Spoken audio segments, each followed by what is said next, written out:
Reverend doctor ग्लॅडविन Jayakar sir आणि श्री विश्वास पाडवे uncle हे समोर येतील आणि आम्हाला ह्या गीतासोबत मदत करतील. गीत नंबर 28. प्रभू हो जवळी क्षणोक्षणी, मनाला शांतवी तुझी वाणी.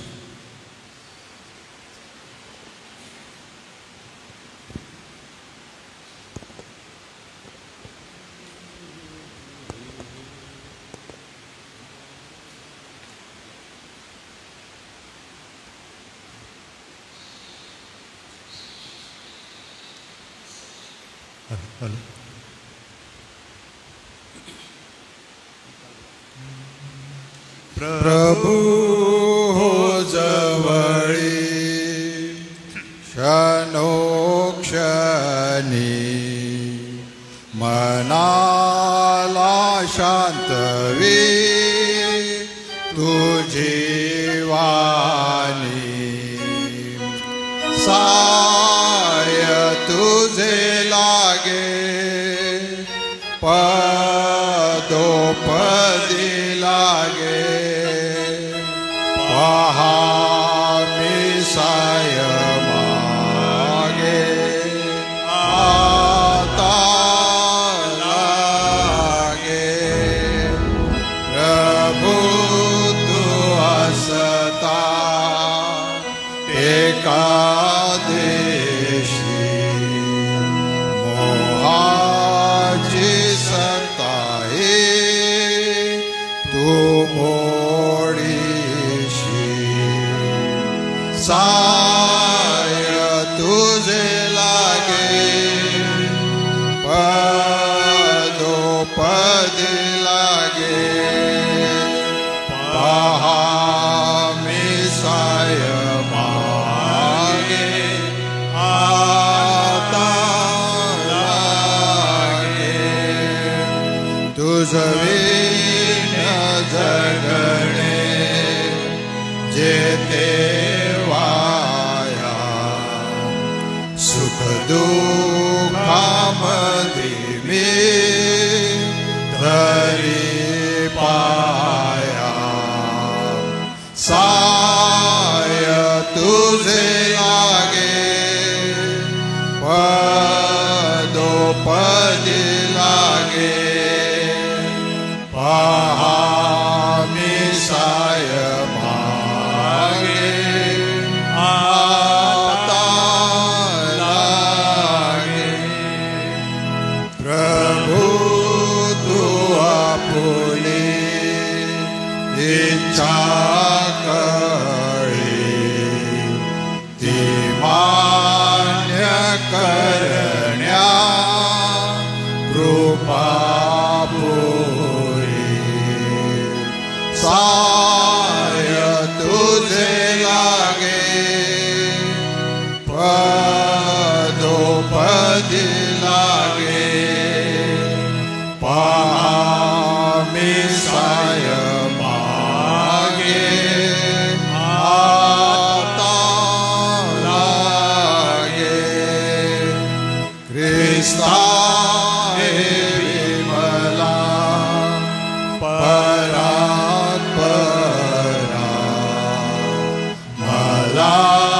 भक्त करी तुझा खरा.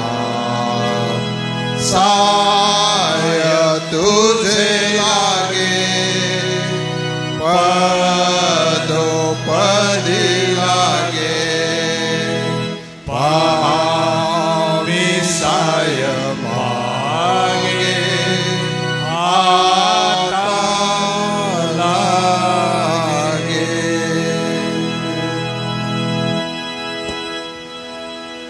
यावेळेस आपण आपल्या जागेवर उभं राहू आणि विजय संगीत गीत नंबर 176 प्रभूला सन्मान देऊ. विजय संगीत गीत नंबर 176 भक्तीची वेळ, भक्तीची वेळ मला सदैव आवडेल.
संकटाच्या समयी देई शक्ती हृदयी मोह पाश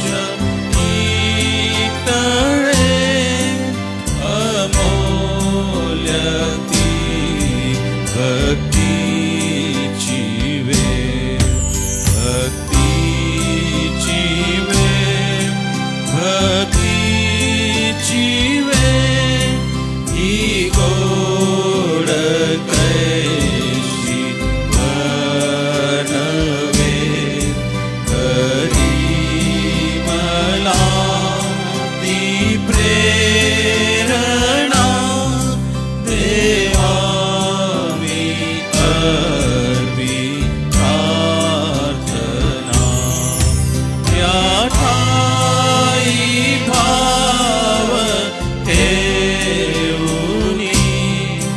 व भार सर्व टाकूनी कृपा अनंत दैवीये ही धन्य हो भक्तीची वेळ भक्तीची वेळ भक्तीची वेळ जीवा आधार हिला भेद देहातुनी सुटुनिया जाई वरी चढुनिया पवित्र होती भावना समाप्त सर्व प्रार्थना जयकार हो गरजे सफळ ही भक्तीची वेळ. आपण बसूया. उपस्थित सन्मान्य पाळक वर्गाला विनंती आहे, आपण पुढे येऊन बसावं. आपण प्रार्थना करूया. दयाळू प्रभू, आजच्या या भक्तीच्या वारी आम्ही तुझ्या चरणी येतो. संपूर्ण सप्ताहभर तू आमचा प्रतिपाळ केला, सांभाळ केला. लागणाऱ्या सर्व गोष्टींचा पुरवठा करून एक नवा सप्ताह तुझ्या गौरवासाठी तू आम्हास दिलास. वदे बापा, सप्ताहाच्या या पहिल्या दिनी आम्ही तुझ्या चरणापाशी येतो. सहाय्य आणि कृपा मागतो व पुनरुत्थित ख्रिस्त त्याची आम्ही आठवण करीत ख्रिस्ताच्या द्वारे दिलेल्या अद्भुत आशीर्वादांचं स्मरण करीत आभार उपकार स्तुतीचा यज्ञ करीत प्रभू आम्ही तुझ्या चरणापाशी येऊन सहाय्य मागतो. आजची भक्ती आशीर्वादित कर. प्रार्थना प्रभू येशूच्या नावाने मागतो, तू ऐक. आमेन. प्रियजन हो, आजच्या सकाळी आपण स्तोत्रसंहितेचं वाचन करणार आहोत आणि त्यासाठी आपण स्तोत्रसंहिता 28 हे काढणार आहोत. यामध्ये सहाय्याची याचना व ते मिळाल्याबद्दलची उपकार स्तुती स्तोत्रकर्ता राजा दावीद यांनी केलेली आहे. स्तोत्रसंहिता 28 जर आपल्याला मिळालं असेल तर कृपा करून आपल्या जागेवर आपण उभं राहावं. आळीपाळीने याचं वाचन आपण करू. पहिलं वचन मी वाचेल व मंडळी दुसऱ्या वचनापासून आपणाला वाचायचं आहे. प्रभूच्या गौरवासाठी मी याची सुरुवात करतो. हे परमेश्वरा, मी तुझा धावा करतो. माझ्या दुर्गा, माझे न ऐकलेसे करू नको. तू माझ्याशी मौन धरिल्यास गर्तेत पडणाऱ्याच्या सारखी माझी गती होईल.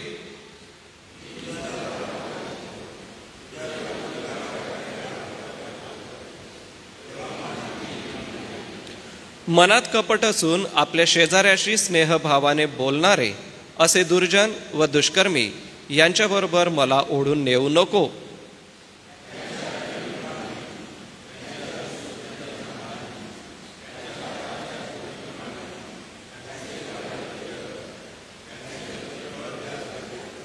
परमेश्वराची कृत्ये, त्याच्या हातची कृती ते ध्यानात आणीत नाहीत, म्हणून तो त्यास जमीनदोस्त करील, उभारणार नाही.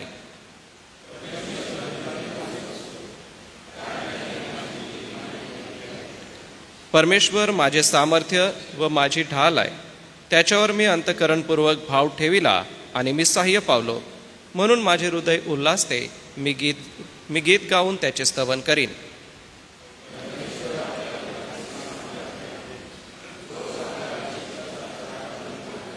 नववचन एकत्र वाचू. तू आपल्या लोकास तार, आपल्या वतनाला आशीर्वाद दे. त्यांचा प्रतिपाळ कर, त्यास सदोतीत वाहू नये. उभे असताना आपला विश्वास आपण जाहीर करू आणि प्रेषितांचा मतांगीकार एका सुरात आपण म्हणू. सर्व समर्थ देव जो पिता, आकाश व पृथ्वी यांचा उत्पन्न करता, त्याचवर मी विश्वास ठेवितो आणि त्याचा एकुलता एक पुत्र येशू ख्रिस्त आमचा प्रभू, जो पवित्र आत्म्याच्या योगाने गर्भरूप झाला, कुमारी मरियेच्या उदरी जन्मास आला, पंतई पिलाताच्या वेळेस ज्याने दुःख भोगिले, ज्याला वधस्तंभावर खेळले, जो मरण पावला व ज्याला पुरले, जो मृतलोकात उतरला व तिसऱ्या दिवशी मेलेल्यामधून पुन्हा उठला, स्वर्गात चढला आणि सर्व समर्थ देव जो पिता याच्या उजवीकडे बसला आहे, तेथून जिवंतांचा व मेलेल्यांचा न्याय करावयास जो येणार आहे, त्याचवर मी विश्वास ठेवितो.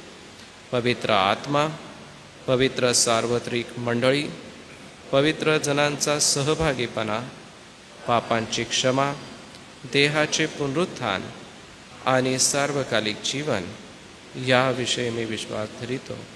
आमेन. धन्यवाद. बसूया आपण.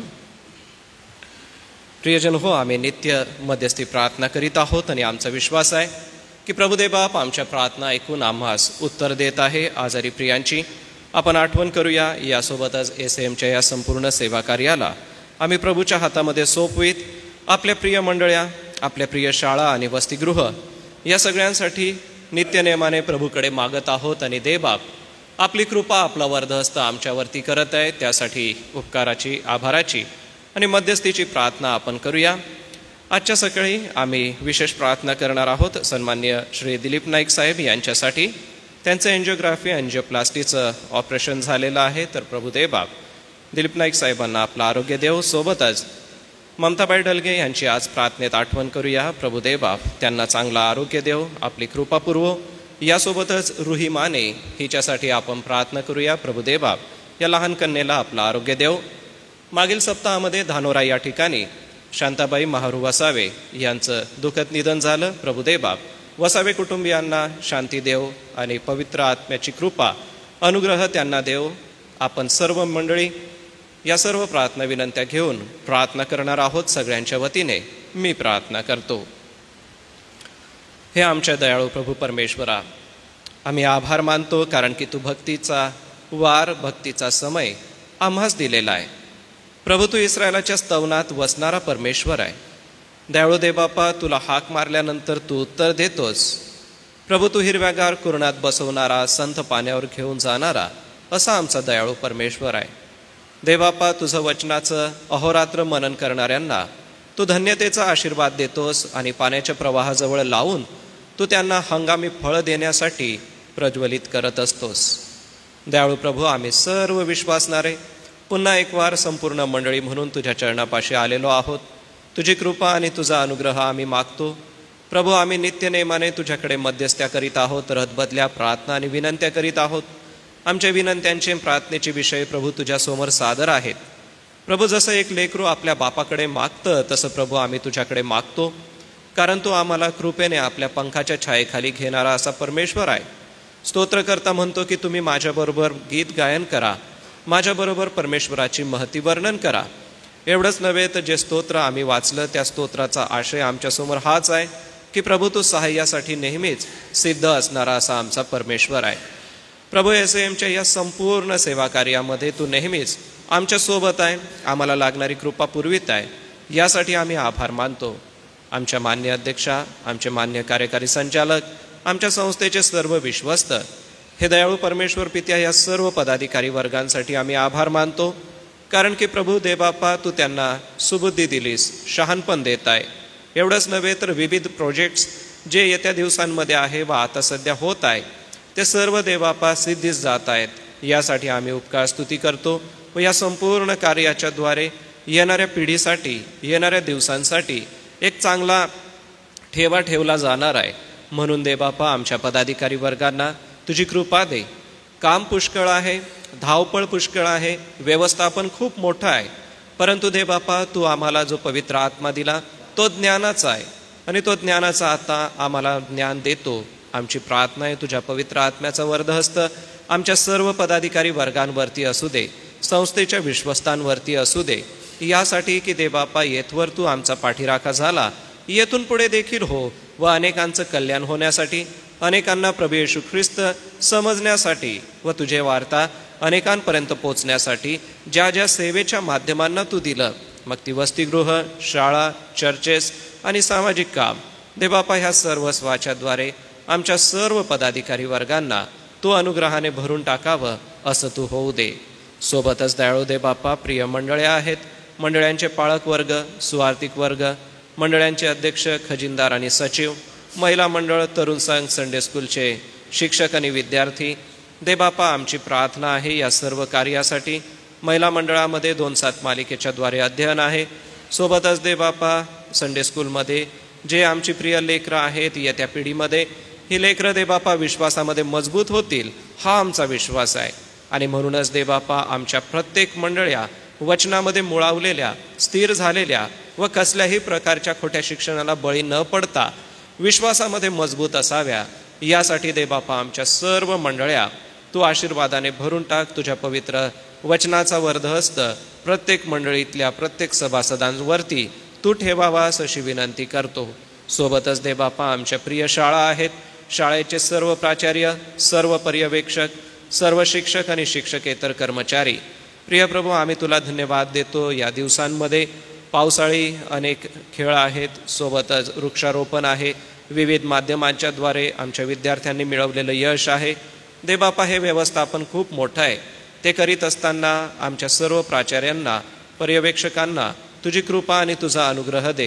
ही सर्व व्यवस्था सांभाळून विद्यार्थ्यांची सर्वांगीण वाढ व्हावी, सर्वांगीण विकास व्हावा, यासाठी कटिबद्ध असलेले आमचे सर्व प्राचार्य, शिक्षक या सगळ्यांसाठी तू आपली कृपा आणि वरदहस्त दे देवबापा. कारण की देवबापा विद्यार्थी जो काळ आमच्याकडे आहेत त्यामध्ये त्यांनी आपलं स्वतःचं जीवन घडवून आमच्या प्रिय भारत देशाचे चांगले नागरिक बनावे. यासाठी देवबापा अहोरात्र आमचे सर्व शिक्षक वर्ग, प्राचार्य वर्ग मेहनत करीत आहे. आमच्या विद्यार्थ्यांना तू यश संपादन करण्यास कृपा पुरवित आहे व विविध क्षेत्रांमध्ये आमचे विद्यार्थी यश मिळवत आहेत. देवबापा याचा आनंद एसएमला, एसए चर्चेसला नेहमीच आहे. आणि म्हणून आमच्या नित्य प्रार्थना आहे देवबापा शाळेसाठी देखील आणि वसतिगृहासाठी देखील आम्ही करतो. हॉस्टेल वॉर्डन, हॉस्टेल सुप्रिटेंड, त्यांचे सर्व सहकारी आणि त्या ठिकाणी शिकणारे विद्यार्थी, देवबापा हे व्यवस्थापन खूप मोठं आहे, या व्यवस्था खूप मोठ्या आहेत, परंतु देवबापा आजवर तू सांभाळत आलेला आहे, येथून पुढे देखील तू सांभाळशील असा आमचा दृढ विश्वास आहे. व्यवस्था मोठ्या आहेत देवबापा, ते सांभाळण्यासाठी सर्व पदाधिकारी वर्गांना तुझी कृपा तू पुरवावीस अशी विनंती करतो. सोबतच देवबापा आम्ही प्रार्थना करतो सेंट्रल ऑफिसच्या सेवा कार्यासाठी. सेंट्रल ऑफिसच्या द्वारे होत असलेलं सेवा कार्य प्रभू देवबापा तू आशीर्वादित कर व त्याद्वारे संस्थेचं सर्व मध्यवर्ती कार्य आशीर्वादाचं असं होऊ दे. आमचे जे विद्यार्थी बाहेरगावी शिकत आहेत त्यामध्ये देवबापा आम्ही जोशुवा वळवी, अभिषेक व्यास यांची आठवण करतो, सायमन जयकर यांची आठवण करतो. यासोबतच विविध ठिकाणी सेवा करणारे व असलेले आमचे प्रिय बंधू, आमचे प्रिय मित्र, या सगळ्यांसाठी आमची प्रार्थना आहे. आम्ही सोलवी यांच्यासाठी प्रार्थना करतो, डॉक्टर वॉल्टा त्यांच्या परिवाराची आम्ही आठवण करतो. सोबतच देवबापा आम्ही रोलनोस कार्सन आणि त्यांच्या कुटुंबियांची आठवण करतो. जी सेवा ते प्रियजन करीत आहे प्रभू देवबापा ती तू आशीर्वादित कर व आमच्या मंडळीतली ही प्रिय लेकरं जे शैक्षणिक जीवनामध्ये पुढे जात आहे त्यांचं जीवन तू भरून टाक देवबापा. त्यांचं सेवा कार्य आशीर्वादित कर व त्यांचं वास्तव्य अतिशय चांगलं असं असू दे. सोबतच देवबापा आम्ही प्रार्थना करतो सरकारी आणि खाजगी क्षेत्रामध्ये सेवा करणारे मंडळीतले सर्व बंधू आणि भगिनी, सोबतच वैद्यकीय सेवा करणारे आमच्या मंडळीतले सर्व वैद्यकीय कर्मचारी, मग ते डॉक्टर, नर्सेस यांच्यासाठी, पोलीस दलातल्या सेवेसाठी, प्रिय प्रभू मंडळीच्या या सर्व सभासदांना आम्ही तुझ्या हातामध्ये ठेवतो व आपापल्या परीने आपापल्या ठिकाणी या प्रियजनांची जी सेवा आहे ती दे बापा तू आशीर्वादित कर आणि त्या सेवेद्वारे तू गौरविला जा. सोबत दे बापा आमच्या प्रिय भारत देशावर आम्ही प्रेम करीत प्रार्थना करतो. आमच्या देशामध्ये शांती सोबतता नांदू दे. कसल्याही प्रकारचा ओला किंवा सुका दुष्काळ आमच्या देशात पडू देऊ नकोस. देशाची धुरा सांभाळत असताना माननीय पंतप्रधान, त्यांचं मंत्रिमंडळ, सोबतच आमचा प्रिय महाराष्ट्र, आमचे माननीय मुख्यमंत्री, त्यांच्या मंत्रिमंडळासाठी आणि ते बापा नंदुरबार शहरासाठी आमच्या नित्य प्रार्थना आहे. आमच्या शहरात अशी शांती सोबतता नांदू दे. आमच्या जिल्हाधिकारी आणि त्यांच्यासोबत असलेल्या पदाधिकारी वर्गांना या जिल्ह्याची व्यवस्था, या शहराची व्यवस्था चांगली सांभाळण्यासाठी तू कृपा पुरवावीस अशी विनंती करतो. सोबतच दे बापा आम्ही पावसासाठी मोठ्या विश्वासाने प्रार्थना करीत आहोत. गेले 3 सप्ताह आम्हाला पाऊस नाही आहे आणि अनेक शेतकरी आता कोळपणी करून वाट बघतायत. प्रिय परमेश्वरा, तुझी कृपा असू दे, तुझा अनुग्रह असू दे व जे पेरणीचं कार्य आहे ते पूर्ण होऊन आता रोपं उगवायला लागलेली आहेत. आमची प्रार्थना आहे ती अंकुरित व्हावी, चांगली फलदायी बनावी, यासाठी तुझी कृपा असू दे. सोबतच आम्ही प्रार्थना करतो SAMच्या शेती विभागासाठी. सर्व शेतीमध्ये जे जे पीक पेरण्यात आलेलं आहे, भात आहे, सोबतच शेवगा आहे आणि इतर क्षेत्रामध्ये विविध जे बियाणं दे बापा पेरलं गेलेलं आहे, त्यावरती दे बापा तुझा आशीर्वादाचा हात असू दे व SAMला याही क्षेत्रामध्ये तू यशवंत करावं अशी विनंती भरघोस पिकाच्या द्वारे व्हावी अशी विनंती आज आम्ही तुझ्या चरणी करतो. मुबलक पाऊस दे बापा तू आमच्या जिल्ह्याला द्यावा अशी देखील प्रार्थना आहे. प्रिय प्रभू, आम्ही आजारी प्रियजनांची आठवण करीत असताना आज मालतीबाई वळवी यांची आठवण करतो. ज्योतिताई नाईक आहेत, जुलियाना अक्का गायकवाड, रयता अक्का जांभिलसा आहेत, सुरेश ठाकूर या प्रियांना आम्ही तुझ्या चरणापाशी ठेवतो. त्यांना चांगलं आरोग्य दे. आनंदीबाई जयकर आहेत, सापाबाई शिंदे, राजेंद्र बोरा, अरुणा सुतारे आहेत, कांता सिस्टर, रुही माने या प्रिय लेकरासाठी दे बापा मोठ्या विश्वासाने तुझ्याकडे मागतो. तिला तू चांगला आरोग्य दे, आपली कृपा, आपला वरद हस्त दे. सोबतच लताबाई वळवी, विनोद वळवी, वसंत पाडवी ह्या प्रियांना चांगलं आरोग्य देऊन आरोग्यदायी कर. आम्ही यशस्वी शिरसाट सरांची आठवण करतो. शिरसाट सरांना चांगलं आरोग्य लाभू दे. आम्ही सुभाष वळवी, जहरसिंग वसावे, PD लवणे, सुवार्ताबाई मसीदास, कामिनाबाई गायकवाड यांची आठवण करतो. दे बापा या सर्व प्रियजनांना चांगलं आरोग्य आपल्या स्वर्गीय भांडारातून दे. सोबतच दे बापा आम्ही सोमवेल ठाकरे यांच्या आरोग्यासाठी प्रार्थना करतो. त्यांना चांगलं आरोग्य स्वर्गीय भांडारातून पुरीव.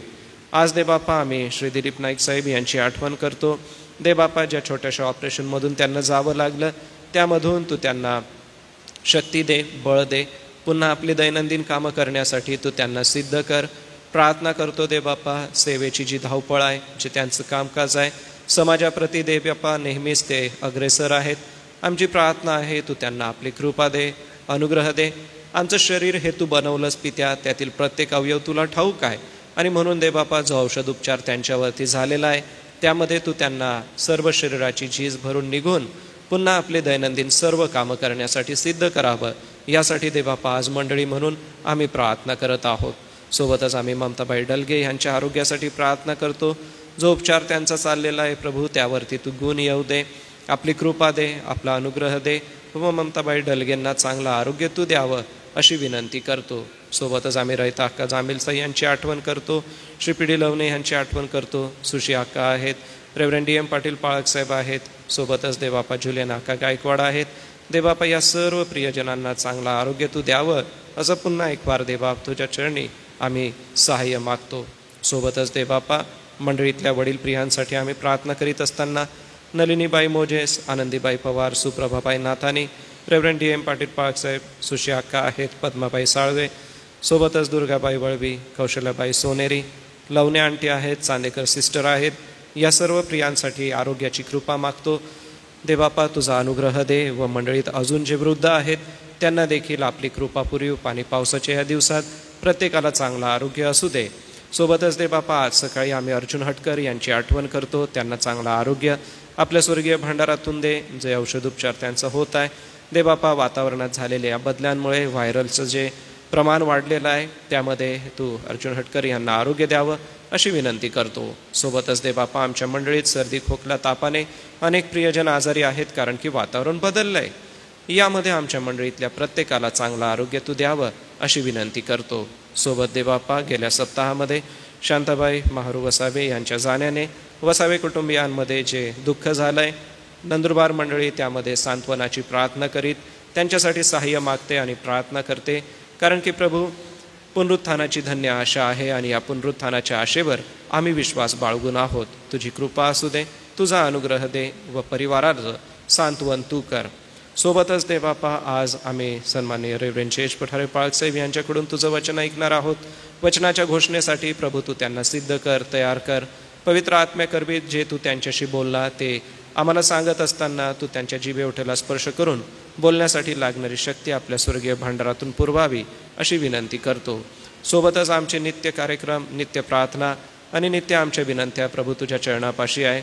आमची प्रिय लेकरं दे बापा जी बाहेरगावी शिकत आहे, त्यापैकी अनेक प्रिय लेकरं अध्ययनासाठी आता वेगवेगळे राऊंड्स सुरू होत आहेत, वेगवेगळ्या ॲडमिशनसाठी प्रयत्न करीत आहे.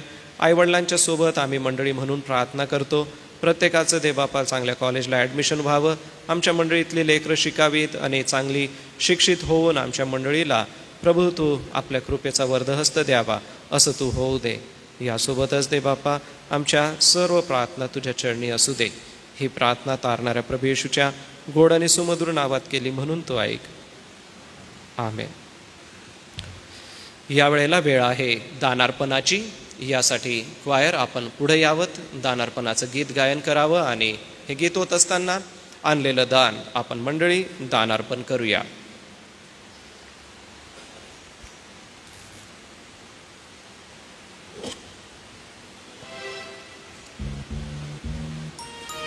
विजयसंगीत गीत नंबर 125 यावेळेस आपण काढूया. गीत नंबर 125.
इंद्रिय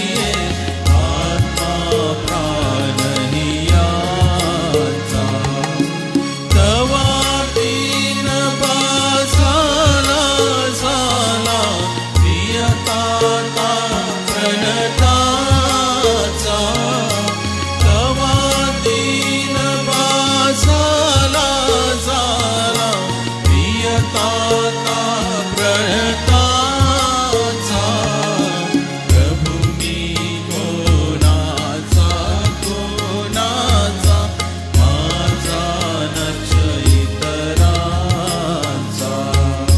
प्रभू मी कोणाचा कोणाचा माझा नच इतरांचा.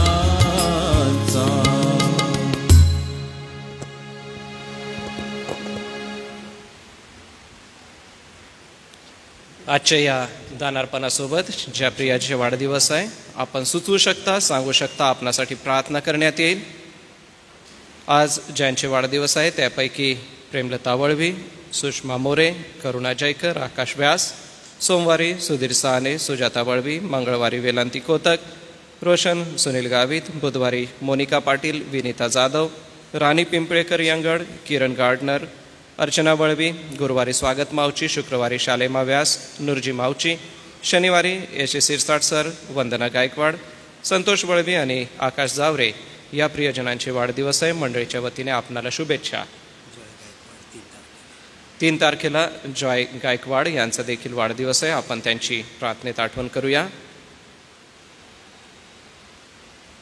सानुबाई बच्चाव यांच्याकडून उपकार स्तुतीचं दान आहे ते मी प्रभूच्या भांडारात अर्पण करतो. मी डॉक्टर रेव्हरंड जी जयकर पाळक साहेब आपणाला विनंती करेन दानार्पणासाठी, वाढदिवसाच्या प्रार्थनेसाठी आपण पुढे येऊन प्रार्थना करावी.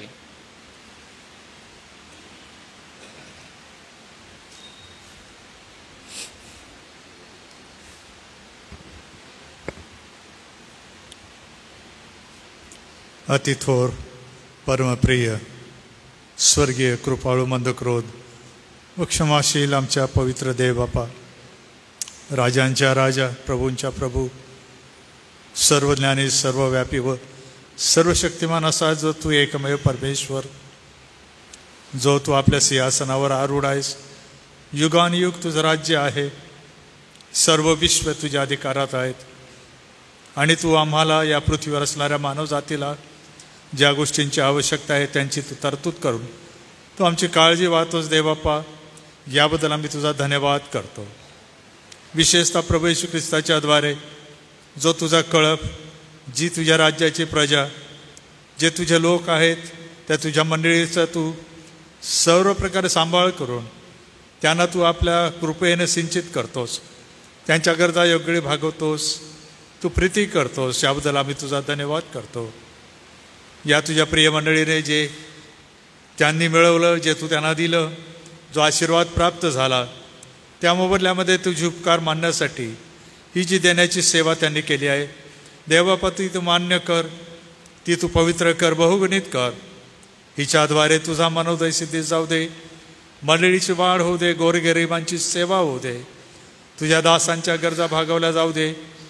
आणि ज्या कोणाला आज आवश्यकता आहेत, निरनिराळ्या प्रकारच्या गरजा आहे, आव्हानं आहेत, त्या प्रत्येकाला प्रभू येशूच्या विश्वासामुळे त्यांना प्रत्येकाला तू भेट द्यावी, त्यांच्या प्रार्थना सफल व्हाव्या असा विश्वास त्यांना सुद्धा तू दे. सोबतच ज्यांचे वाढदिवस आहेत ते सर्वांची आम्ही आठवण करतो.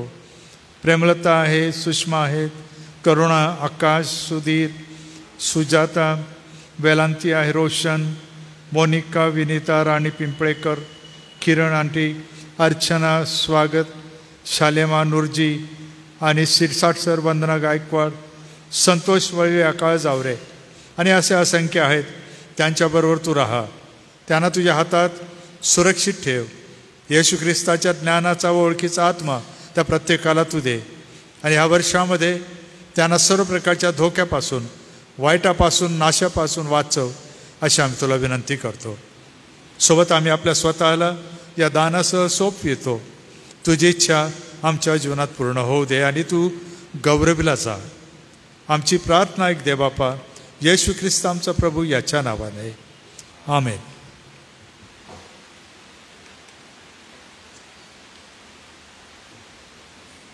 प्रियजन हो, या सप्ताहासाठी ज्या सूचना आहेत त्या येण्याप्रमाणे सोमवार ते शुक्रवार सकाळी 10 ते 10:30 या वेळामध्ये चर्चमध्ये सकाळचं डिवोशन घेण्यात येईल. बुधवारी सायंकाळी 4 वाजता महिला मंडळाची सभा ही चर्चमध्ये घेण्यात येईल. शुक्रवारी दिनांक 1 ऑगस्ट 2025 रोजी मंडळीची साखळी प्रार्थना चर्चमध्ये भरवण्यात येईल. या शुक्रवारी आपण साखळी प्रार्थना घेणार आहोत.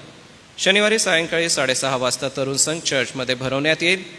येत्या रविवारी दिनांक 3 ऑगस्ट 2025 रोजी मंडळीचा प्रभुभोजन विधी होईल. येत्या रविवारी आपण प्रभुभोजन विधी हा घेणार आहोत. यावेळेला एक अर्पण विधी आहे आणि या अर्पण विधीकडे आपण जाणार आहोत. त्यासाठी आपण विजयसंगीत आपल्या हातामध्ये घेऊया. आणि आज निखिल गायकवाड आणि प्रीती गायकवाड हे आपल्या प्रिय लेकराला प्रभूला अर्पण करीत असताना मी क्वायरला विनंती करेन की आपण पुढे यावत आणि गीत गायनाची सेवा करावी. मंडळी वडील वर्गांना विनंती आहे, कृपा करून आपण पुढे यावं. आणि मंडळी आपण विजयसंगीत 204 हे काढणार आहोत की पहा प्रिय मेंढपाळ. सर्व मंडळी आपल्या जागेवर उभं राहावी. वडील मंडळ कृपा करून आपण पुलपिटकडे या. क्वायर आपण विजयसंगीत 204 गाऊ आणि या गीताचं पहिलं कडवं झाल्यानंतर आई वडील आपल्या प्रिय लेकराला घेऊन पुढे येतील. प्रिय मेंढपाळ हातावरी घेई बाळ, प्रिय मेंढपाळ हातावरी घेई बाळ,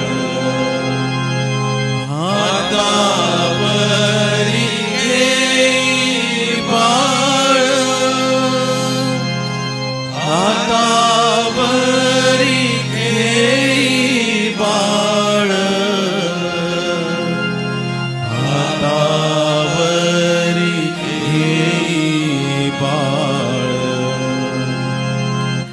मने उद्या बाळका त्यांना मना करू नका. मने उद्या बाळका त्यांना मना करू नका. त्यांना मना करू नका. त्यांना मना करू नका. त्यांना मना करू नका. पहा प्रिय मेंढपाळ हातावरी घेई बाळ. मंडळी आपण बसावे. मी पोथीचं वाचन करतो. प्रियजन हो, कुटुंब व्यवस्था ही परमेश्वराने स्थापिलेली आहे. लेकरं देवाचे वतन आहेत. ज्या विधीप्रमाणे हे आईबाप अर्पण करीत आहेत त्याला शास्त्राधार आहे. जुन्या करारात हन्नेने शमूएल बाळाचे प्रभूला अर्पण केले. नव्या करारात मायेने बाल येशूस देवळात आणले. आणखी प्रभूला जेव्हा आपल्या शिष्यास नम्रतेचा धडा शिकवायचा होता तेव्हा त्याने एका बाळकास त्यांच्यामध्ये ठेवले. मार्काने लिहिलेल्या शुभवर्तमानातील अध्याय 10 वचन 13 ते 16 मधील वचने ऐका.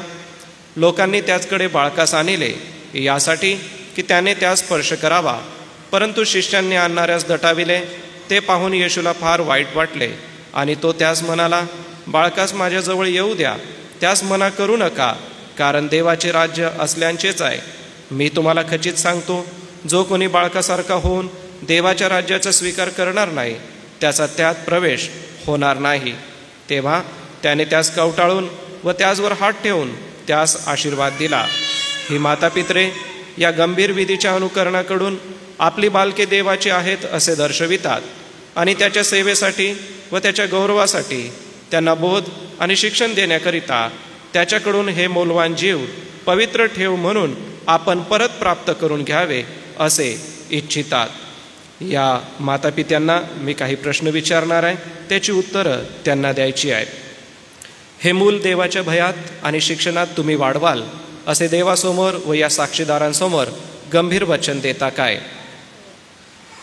ह्याच्यावर देवाचा हक्क आहे हे सुरुवातीपासून मनावर बिंबवून याला प्रभू येशू ख्रिस्त हाच आपला तारणारा आहे हे स्वीकारता यावे म्हणून तुम्ही मार्गदर्शन कराल असे वचन देता काय?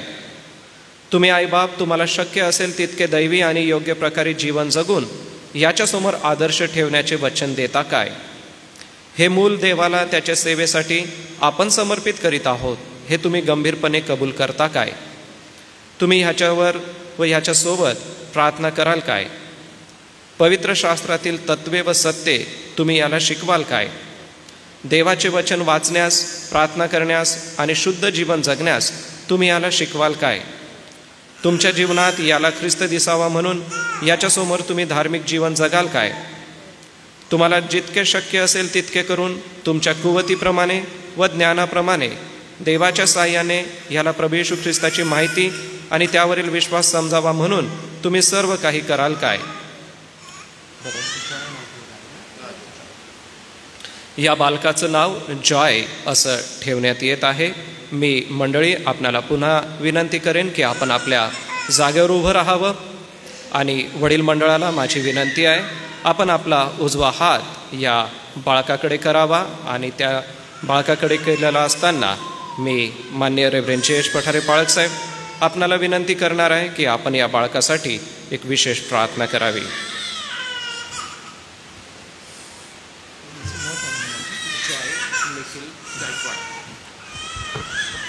आमच्या पवित्र आणि जीवन प्रभू आम्ही तुला धन्यवाद देतो. आजच्या या पवित्र दिनी पुन्हा एक वार तुझ्या पवित्र मंदिरात आणून येऊन तू आम्हा सर्वांना आशीर्वाद द्यावा यासाठी या ठिकाणी आलो असताना प्रभू आम्ही तुझे आभार मानतो की आज गायकवाड परिवारामधून जॉय बाळाला प्रभू तुझ्या मंदिरामध्ये समर्पण करण्यासाठी आणलेलं आहे. निखिल आणि त्याची पत्नी यांच्यावर तू अनुग्रह केलास. या वय त्यांना तू आशीर्वादित केलं आणि एक सुंदर बालक जॉयच्या रूपाने त्यांना दिलं. तुझे उपकार मानतो. पवित्र शास्त्र जुना करार नवीन करार दोन्ही आधाराप्रमाणे आज हा समर्पण विधी हा अर्पण विधी करत असताना जसं शमूएल बाळाला हन्नेने तुला अर्पण केलं, मरियेने बाळ येशूला अर्पण केलं आणि त्या दोघांना प्रभू तुझ्या महान राजाच्या सेवेसाठी त्यांचा उपयोग केला. आज जॉय बाळाला देखील हे आईवडील विश्वासाने समर्पण करत असताना या मंडळीसाठी हा उपयुक्त असा होऊ दे. प्रभू या पवित्र विधीच्याद्वारे तुला गौरव मिळू दे आणि दिलेलं वचन आईवडिलांनी पाळण्यासाठी त्यांना कृपा आणि सहाय्य पुरव. पुन्हा एक वेळा मंडळीत झालेल्या या सर्व विधीबद्दल तुला धन्यवाद देतो. तारणाऱ्या प्रभू येशूच्या नावाने मागतो म्हणून तो आहे. आमेन. वडील मंडळ आपला हात खाली घेणे. आपण सर्व प्रभूची प्रार्थना म्हणूया. हे आमच्या स्वर्गातील पित्या, तुझे नाव पवित्र मानले जाऊ, तुझे राज्य येऊ, जसे स्वर्गात तसेच पृथ्वीवरही तुझ्या इच्छेप्रमाणे हो. आमची रोजची भाकर आज तू आम्हास दे आणि जसे आम्ही आमचे ऋण्यास ऋण सोडितो तसेच तू आमचे ऋणे आम्हास सोड आणि आम्हास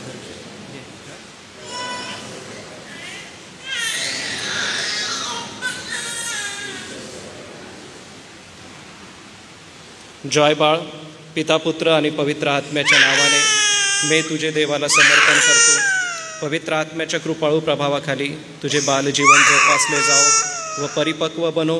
आपले गौरव करून घेण्यास आणि सेवा करून घेण्यास देव आपल्या राज्यात व सेवेत तुला लवकर पाचारण करून आपल्या प्रभूच्या पुनरागमनाची घटका जवळ आणू.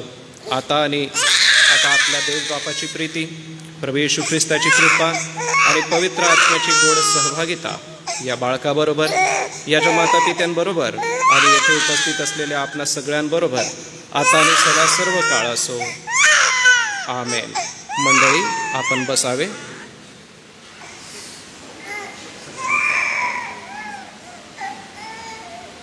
मी मडीन मंडळाचे मनापासून आभार मानतो.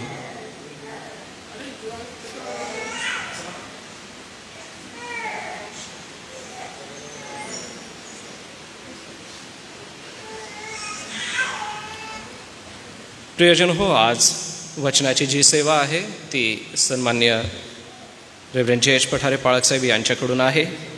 तर येणाऱ्या या वचनाकडे जाण्यापूर्वी मी आजच्या मननाचा शास्त्रभाग वाचतो आणि त्यानंतर आपण देवाचं पवित्र वचन ऐकणार आहोत. तर आपण ऐकूया.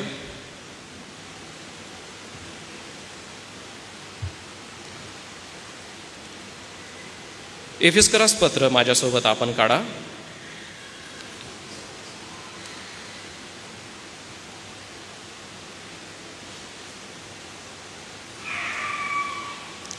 पाचवा अध्याय आपण काढू. एफिस्करास पत्र अध्याय 5.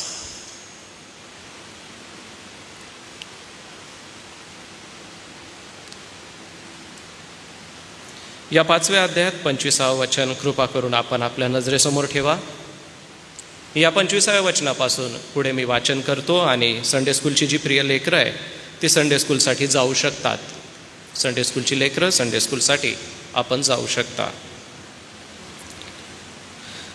पतींनो, जशी ख्रिस्ताने मंडळीवर प्रीती केली तशी तुम्हीही आपापल्या पत्नीवर प्रीती करा. ख्रिस्ताने मंडळीवर प्रीती केली आणि स्वतःच तिच्यासाठी समर्पण केले, अशासाठी की तिला त्याने वचनाद्वारे जलस्नानाने स्वच्छ करून पवित्र करावे आणि गौरवयुक्त मंडळी अशी ती स्वतःला सादर करावी. म्हणजे तिला डाग व सुरकुती किंवा अशासारखे काही नसून ती पवित्र व निर्दोष असावी. त्याचप्रमाणे पतीने आपापली पत्नी आपले शरीर आहे असे समजून तिच्यावर प्रीती करावी. जो आपल्या पत्नीवर प्रीती करतो तो स्वतःवर प्रीती करतो. कोणी कधी आपल्या देहाचा द्वेष केलेला नाही, तर तो त्याचे पालनपोषण करतो. जसे ख्रिस्तही मंडळीचे पालनपोषण करतो तसे तो करतो, कारण आपण ख्रिस्ताच्या शरीराचे अवयव आहोत. म्हणून पुरुष आपल्या आईबापांना सोडून आपल्या पत्नीला जडून राहील आणि ती उभयता एक देह होतील. हे रहस्य मोठे आहे, पण मी ख्रिस्त व मंडळी यांच्या संबंधाने बोलतो आहे. तथापि तुम्हापैकी प्रत्येकाने जशी स्वतःवर तशी आपल्या पत्नीवर प्रीती करावी आणि पत्नीने आपल्या पतीची भीड राखावी. देवाफी वचने आशीर्वादित करो. प्रियजन हो, आजच्या उपासनेमध्ये बेंगलोरहून 2 डॉक्टर आपल्यामध्ये उपस्थित आहेत. थोड्या वेळाने ते उपस्थित होतील. वचनाच्या सेवेनंतर आपण त्यांचं शब्दसुमनाने स्वागत करून नंतर त्यांच्यासाठी प्रार्थना करणार आहोत. तत्पूर्वी आपण आजचं पवित्र वचन ऐकूया. यासाठी मी रेव्हरंड जयेश पठारे पाळकसाहेब आपणाला संपूर्ण उपस्थित मंडळीसमोर व ऑनलाईन असणाऱ्या प्रियजनांच्या वतीने स्वागत करतो आणि वचनाच्या सेवेसाठी आपणाला पुढे आमंत्रित करतो.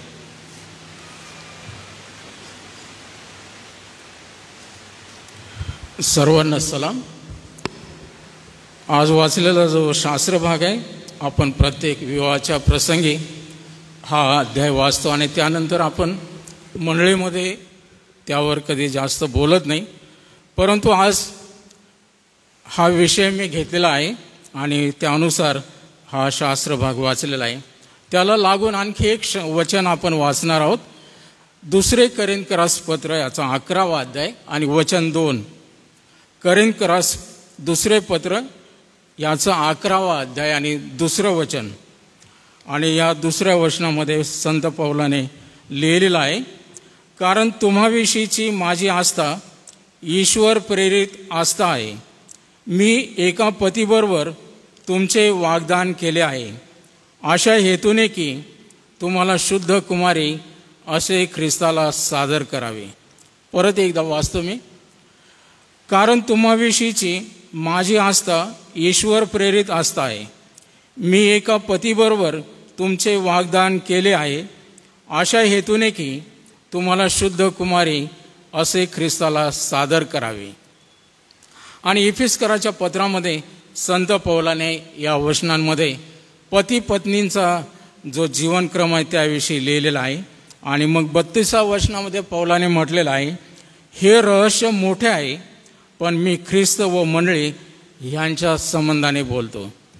आज आपण या वचनांकडे विचार करत असताना देवाची मंडळी, आपण तिला या जगामध्ये देवाने यासाठी ठेवलेलं आहे की तिच्याद्वारे देवाची म्हणजे पिता पुत्र आणि पवित्र आत्मा हा जो त्रैक परमेश्वर आहे त्याची ओळख जगाला व्हावी.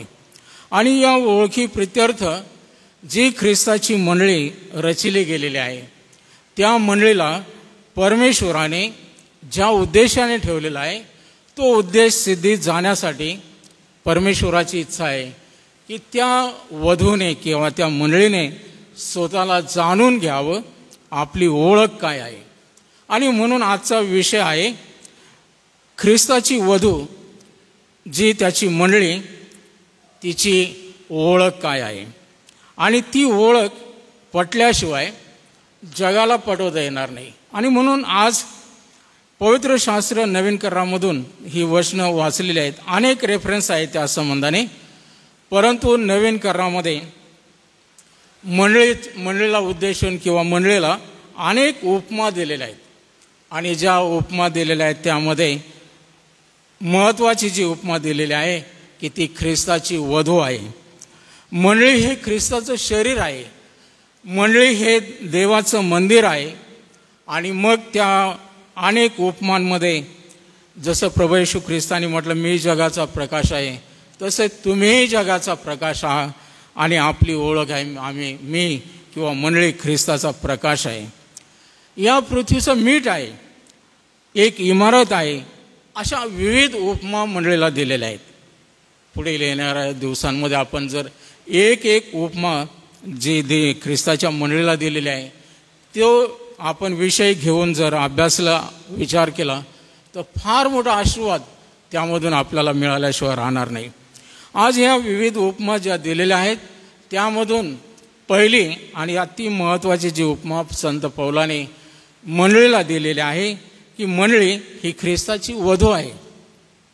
आणि म्हणून पौलाने करिंथकराच्या दुसऱ्या पत्रामध्ये त्या 11:2 लिहिलेलं आहे, मी तुमची म्हणजे मंडळीची असं म्हटलं की एका पतीबरोबर तुमचं वाग्दान केलेलं आहे, एंगेजमेंट करून दिलेलं आहे. कोणी? संत पौल म्हणतो मी. कशासाठी? की तुम्हाला शुद्ध कुमारी असे ख्रिस्ताला सादर करावे. प्रभू येशू ख्रिस्त मंडळीला घेऊन जाण्यासाठी येणार आहे आणि तो आशा कुमारीला घेऊन जाणार आहे. आपण वाचलेलं आहे की त्या इफेस 5:25 आणि 25-26 वचनामध्ये जी कुमारी प्रभू येशू ख्रिस्त आपल्याला वधू म्हणून ती स्वीकारणार आहे तिच्या संबंधाने लिहिलेलं आहे की कोणत्या वधूला तो घेऊन जाण्यासाठी येणार आहे. तर त्यामध्ये लिहिलेलं आहे अशासाठी की तिला त्याने वचनाद्वारे जलस्नानाने स्वच्छ करून पवित्र करावे आणि गौरवयुक्त मंडळी असे ती स्वतःला सादर करावे. एक गौरवयुक्त मंडळी या जगामध्ये तो तयार करत आहे आणि त्या मंडळीबद्दल लिहिलेलं आहे ती ख्रिस्ताला सादर करायची आहे. म्हणजे तिला डाग, सुरकुती किंवा अशासारखं काही नसून ती पवित्र, निर्दोष असावी. आज आपल्याला ह्या जगामध्ये देवाने जी मंडळी ठेवलेली आहे ती ख्रिस्ताची वधू म्हणून तिचा आम्ही विचार करत असताना जोपर्यंत मंडळीला आपली ओळख पटणार नाही की मी कोण आहे, मी ख्रिस्ताची वधू आहे आणि ती ख्रिस्ताची वधू म्हणून आम्हाला संबोधलेलं आहे. आता पौलाने ज्या उद्देशाने सांगितलेलं आहे की मी एका पतीबरोबर तुमचं वाग्दान केलेलं आहे, अशा हेतूने की तुम्हाला शुद्ध कुमारी असे ख्रिस्ताला सादर करावे. संत पौलाबद्दल आपल्याला माहीत आहे की पौलाने करिंथच्या मंडळीची स्थापना केली आणि आध्यात्मिक जन्म संत पौलाने त्या मंडळीला दिलेला आहे.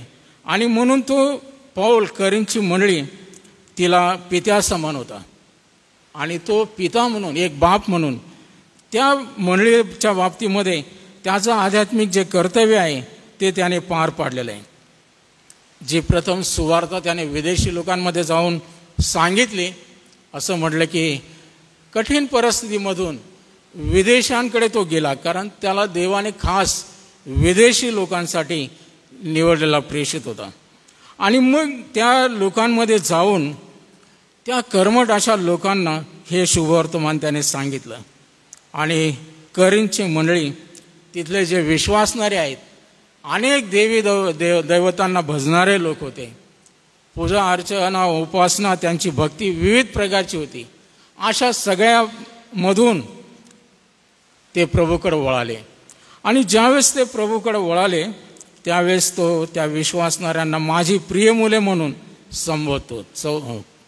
14व्या वचनामध्ये आपण जर इफिसकराच्या पत्रामध्ये या सर्व गोष्टी वाचल्या तर पहिले करीन 4 अध्याय 14 आणि 15 ही वचनं संत पौलाने या मुलीला जन्म दिला त्या बाबतीमध्ये लिहिलेले आहेत. आपण वाचूया. 1 करीन 4 अध्याय वचन 14 आणि 15.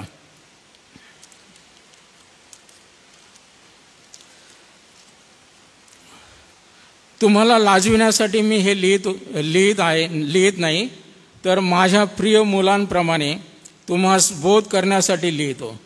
कारण तुम्हास ख्रिस्तामध्ये 10,000 गुरु असले तरी पुष्कळ बाप नाहीत. मी तर तुम्हास ख्रिस्त येशूमध्ये सुवार्तेच्या योगाने जन्म दिला आहे. संत पौलाने या मंडळीला, या करीनच्या मंडळीला स्पष्ट रीतीने सांगितलं आहे की मी तुम्हाला आध्यात्मिक जन्म दिलेला आहे, म्हणून माझा हक्क आहे, मी तुमचा आध्यात्मिक पिता आहे. आणि एका पित्याचं कर्तव्य आहे आपल्या कन्येचं, आपल्या वधूचं विवाह लावून द्यावा. आणि पौलाने या करीनच्या 7व्या अध्यायामध्ये त्या संबंधाने लिहिलेलं की जो बाप आपल्या मुलीचं विवाह करून देतो ते चांगलं करतो. पौलाने जे चांगलं काम केलेलं आहे एक आत्मिक पिता म्हणून, तो म्हणतो की मी एका पतीबरोबर तुमचे वाग्दान केलेलं आहे. कोणता पती आहे? ख्रिस्त हा मंडळीचा वर आहे आणि मंडळी ही त्याची वधू आहे. आता ह्या वधूचं आणि या वराचं ज्यावेळेस तो येणार आहे त्या वधूला घेऊन जाण्यासाठी, तोपर्यंत हे वाग्दान, हे एंगेजमेंट, अतूट असं नातं संत पौल म्हणतो की तिला सादर करायचं आहे, ख्रिस्तासमोर उभी करायची आहे आणि त्या ख्रिस्ताने तिचा स्वीकार करावा. म्हणून ती वधू कोणत्या स्वरूपामध्ये असावी? तर ती निर्दोष आणि पवित्र, अतिशुद्ध अशी ती कुमारी. आपल्याला या मंडळीच्या बाबतीमध्ये अनेक गोष्टी शिकवलेल्या आहेत दाखल्याच्या रूपाने. प्रभू येशू ख्रिस्ताने म्हटलं की वर येणार त्यावेळेस 10 कुमारी अगदी तयारीत होत्या आणि मग 5 घेतल्या गेल्या, 5 खाली ठेवल्या. त्याच्यामध्ये असं म्हटलं की शहाण्या होत्या, त्यांनी आपल्या दिव्यामध्ये तेल जास्त घेतलेलं होतं सोबत, उशीर लागेल तर आपल्याला धावपळ होऊ नये, आणि म्हणून त्या तयारीत आलेल्या होत्या. ज्या मूर्ख कुमारिका होत्या त्यांना वाटलं काय लवकर येणार आहे आणि मग थोडंसं बस, आणि वेळेवर ते संपलं त्यांचं तेल आणि वेळेवर धावपळ करत त्यांना बाजारावर जायला लावलं. त्यांनी उसनं मागितलं पण दिलं नाही त्यांना, आणि त्या बाजारात विकत घ्यायला गेल्या आणि इकडं वर आला आणि या शहाण्यांना तो घेऊन गेला. अशी आपली फजिती होऊ नये म्हणून ही वचनं आपल्यासाठी सावधगिरीसाठी आहे की ख्रिस्त तो वर आहे आणि तो आपल्या वधूला घेऊन जाण्यासाठी येणार आहे. पण त्याने तारीख सांगितली नाही, मी या तारखेला येणार, या वेळेला येणार. त्याने सांगितलं की मी केव्हा येईल. जशी आकाशामध्ये वीज चमकते एका सेकंदामध्ये, एका क्षणात, त्या प्रकारे प्रभू येशू ख्रिस्त मंडळीला घेऊन जाण्यासाठी येणार आहे. आणि मग अशा वेळेस ही मंडळी, ही वधू या जगामध्ये ठेवलेली आहे, तर तिने निर्दोष आणि पवित्रता सिद्ध करावी. आता या ठिकाणी आपल्याला माहीत आहे की जुन्या करामध्ये अब्रामाने आपल्या मुलासाठी नवरी शोधण्याचं काम आपल्या नोकरावर सोपवलेलं होतं, आणि तो विश्वासू नोकर असल्यामुळे एलिएजर आपल्या धन्याच्या मुलासाठी नवरी शोधायला त्याच्या नातलगांकडे गेला. आणि त्या ठिकाणी आपल्याला त्याच्या मनातली प्रार्थना त्याने केलेली वाचायला मिळते की माझ्या धन्याच्या मुलासाठी देवा अशी वधू दे की जी मी असं सांगेल आणि ती तसंच ऐकेल. आणि बरोबर त्या रेवेकीने म्हटलं की बाबा तुम्हालाही पाणी देते, तुमच्या उंटांनाही पाणी पाजते, आणि एवढंच नव्हे तर माझ्या घरी चारा पाणी त्या सर्व उंटाचं मी देते. एवढी मेहनती, एवढी कष्टाळू, इतकी सुंदर ती मुलगी. आणि तो म्हणतो हीच मुलगी, त्याच्या प्रार्थनेचं उत्तर. आणि मग त्याने आपल्या धन्याची, आपल्या धन्याच्या मुलाची फार वाहवा प्रशंसा केली, आणि मग भेट जे काय आणलं ते दिले, आणि मग तो त्या वरासाठी ती वधू घेऊन आलेला आहे. पवित्र आत्मा या जगामध्ये हे कार्य करत आहे की देवपिता त्याच्या मुलासाठी, त्याच्या एकुलत्या एक मुलासाठी म्हणजे प्रभू येशू ख्रिस्तासाठी या जगामध्ये वधू शोधत आहे. त्या वधूची तो तो तयारी करत आहे. आणि मग ही वधू या जगामध्ये आहे आणि मग त्या वराने तिचा स्वीकार करावा अशी योग्यता आणि पात्रता कोणती आहे त्या वधूमध्ये, तर ती स्पष्टपणे संत पौलाने सांगितलेले आहे की पवित्र आणि निर्दोष अशी शुद्ध कुमारी तिला सादर करायचं आहे. प्रभू येशू ख्रिस्त वर म्हणून आपण त्याला स्वीकारलेलं आहे. आणि आपण अंतराळामध्ये ज्यावेळेस येशू ख्रिस्त मंडळीला घेऊन जाईल त्यावेळेस त्या अंतराळामध्ये 7 वर्षाचा हा विवाह सोहळा चालणार आहे. आणि या सोहळ्यामध्ये देवपिता, पवित्र आत्मा आणि सर्व जे वडील जन आहेत ते सगळे हजर राहतील. आणि मग 7 वर्षानंतर असं म्हटलं की तो आपल्या मंडळीला घेऊन परत 1000 वर्षाचं राज्य करायला पृथ्वीवर येणार आहे. हे रहस्य आहे आणि ते संत पौलाने या वचनांमधून उलगडून सांगितले. आणखीन जर खोलात आपल्याला या डागविरहित, सुरकुती विरहित, निर्दोष, शुद्ध, निष्कलंक कुमारिकाचं उदाहरण जर घ्यायचं आहे तर आपल्याला एस्थेरचं पुस्तक वाचावं लागेल. आणि एस्थेरच्या पुस्तकामध्ये 1 आणि 2 अध्यायामध्ये अहश्वेरोश जो राजा आहे, आता आजचं जे इराण आहे, त्या काळामध्ये बाबिलोन साम्राज्य संपल्यानंतर, नबुकदनेस्सर राजाच्या नंतर बाबिलोन लोकांनी त्यांचं साम्राज्य प्रस्थापित केलं. आणि त्या साम्राज्यामध्ये हा अहश्वेरोश राजा, ज्याने या यहूद्यांना अनेक प्रकारे मदत केली, अनेक प्रकारचं सहकार्य केलेलं आहे. आणि मग अहश्वेरोश राजाचा इतिहास आहे. आणि खास करून या पुस्तकामध्ये आपल्या भारताला अभिमान बाळगावी अशी एक भूषणावह गोष्ट लिहिलेली आहे. कारण बायबलमध्ये आपल्या देशाचं नाव लिहिलेलं आहे, माहीत आहे ना. या अहश्वेरोश राजाचा अंमल कुठपासून होता? हिंदुस्थानापासून तर कुशपर्यंत, थेट आफ्रिकेपर्यंत सर्व जगावर त्याचं साम्राज्य होतं. आणि जवळजवळ 120 परगण्यांचा तो महान सम्राट होता. आणि त्या सम्राटाने असं म्हटलं की आपल्या साम्राज्यामध्ये फार मोठी मेजवानी दिली.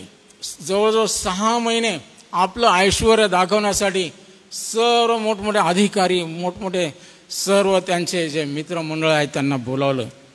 आणि ते ऐश्वर दाखवत असताना त्याने सर्व त्या महालामध्ये, त्या शिशन राजवाड्यामध्ये जे आलेले त्यांना 7 दिवसाची मेजवानी दिली.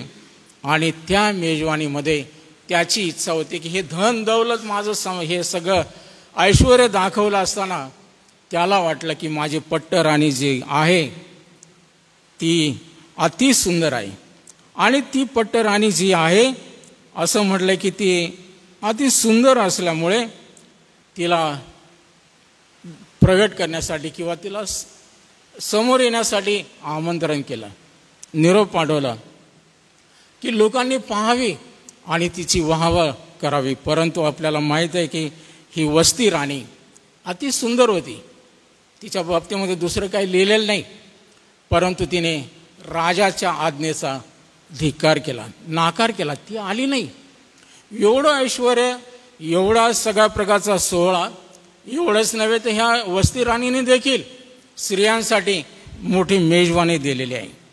आणि ह्या सर्व गोष्टी होत असताना तिने राजाचा अपमान केला, राजाची अवज्ञा केली आणि राजाला फार राग आला.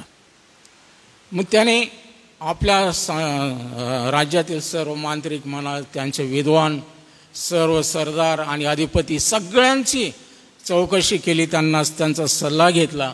आणि मग नियमाने जे काही त्यांच्या कायद्यामध्ये बसत आहे तरतूद, त्याप्रमाणे त्याने ही आज्ञा फरमान काढलं की राजासाठी कुंवारी किंवा मुलींचा शोध करावा. आणि अशा मुलीच्या शोधामध्ये राजाने फरमान काढलं की जी राजाला पसंत पडेल ती सुंदर, अतिशुद्ध कुमारी. आणि मग आपल्याला माहीत आहे की 2 अध्यायामध्ये देवाने तजवीज केलेली होती आपल्या लोकांच्या बचावासाठी. एस्थेर ही अनाथ मुलगी होती, तिला आईवडील नव्हते, चुलत्याने तिचा सांभाळ केलेला आहे. आणि मग त्या चुलत्याने आपल्या चुलत भावाने त्या मुलीला त्या स्पर्धेमध्ये उतरवलं. त्या काळामध्ये देखील कदाचित विश्वसुंदरी ज्या स्पर्धा असतील अशा प्रकारे राजे रजवाडे भरवत असतील. आणि मग त्या सोहळ्यामध्ये वर्षभर अशा कुमारींना शुद्धीकरणाच्या नियमानुसार सर्व प्रकारचं काय काय देत होते तिथं त्याचं वर्णन केलेलं आहे एस्थेरच्या पुस्तकामध्ये 2ऱ्या अध्यायामध्ये.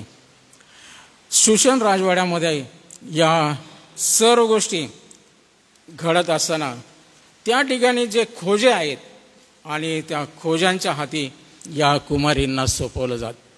हे खोजे लोक सर्व प्रकारचं सुगंधी मसाले सगळं कॉस्मेटिक जे काय असेल नसेल ते त्यांना मॉलिश करत किंवा त्यांच्यासाठी आज आपण पाहतो की ते ब्युटी पार्लरमध्ये लोक जातात 1000चं 5000चं 10,000 किंवा काय असेल ना आता आपल्याला माहीत घरात कधी कधी ऐकू येतं गेले जाऊन आले आणि मग नाही यांनी तर इतके केलेलं आहे त्यांनी तितकं.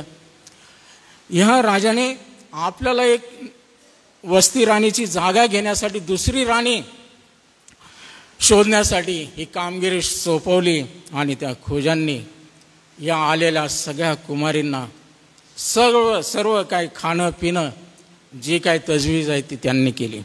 आणि त्यामध्ये लिहिलेलं आहे की 6 महिने या स्त्रियांना सर्व प्रकारचं सुगंधी द्रव्यांनी शुद्ध केलं जात. आणि हे त्या अंतःपुरामध्ये जे काही जरुरी असलेलं साहित्य आहे स्त्रियांचा रक्षक खोजा याच्या स्वाधीन केला जात असे. आणि राजा त्यापैकी एकीची निवड करत असे. आणि मग असं म्हटलं की राजाच्या मर्जीस येईल तिला पट्ट राणीचा दर्जा देऊन ती एक राणी बनावी म्हणून असं म्हटलं की या प्रकारच्या या स्पर्धेमध्ये उतरले एक मुलगी जी आहे ती यहुदी होती. आणि तिचं नाव असं म्हटलं की या एस्थेर राणीचं पहिलं नाव होतं हदसा उर्फ एस्थेर. आणि तिच्याबद्दल लिहिलेलं आहे 2रा अध्याय 5व्या वचनामध्ये एस्थेर ही सुंदर आणि रूपवती होती. आणि देवाने तिला त्या स्पर्धेमध्ये आणलं. आणि मग असं म्हटलं की त्या स्पर्धेमध्ये आलेल्या तरुणींमध्ये या खोजांचा जो अधिकारी आहे हेगे त्याच्या हवाली केला असताना एस्थेर राणीवर त्याची दुप्पट मर्जी झाली. आणि मग त्याने तिला खाणं पिणं आणि जे काही या शुद्धतेच्या वस्तू आहेत त्या दुप्पट प्रमाणामध्ये पुरवल्या.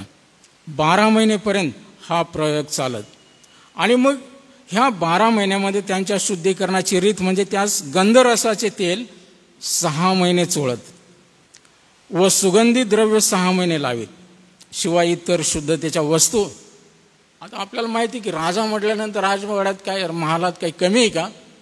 आणि राजाला आपल्याला पट्ट राणी बनवायची आहे म्हणून ही तजवीज आहे. आणि मग एस्थेरची ज्यावेळेस पाळी आली राजासमोर जाण्याची त्यावेळेस राजाने तिला पसंत केलं. तिच्या मस्तकी राजमुकुट घातला आणि वस्ती राणीच्या जागी तिची निवड केली. सांगण्याचा उद्देश या जैगिक राजांना एक राणी बनवण्यासाठी त्या शुद्धतेच्या या सगळ्या गोष्टीतून प्रक्रियेमधून जावं लागत होतं.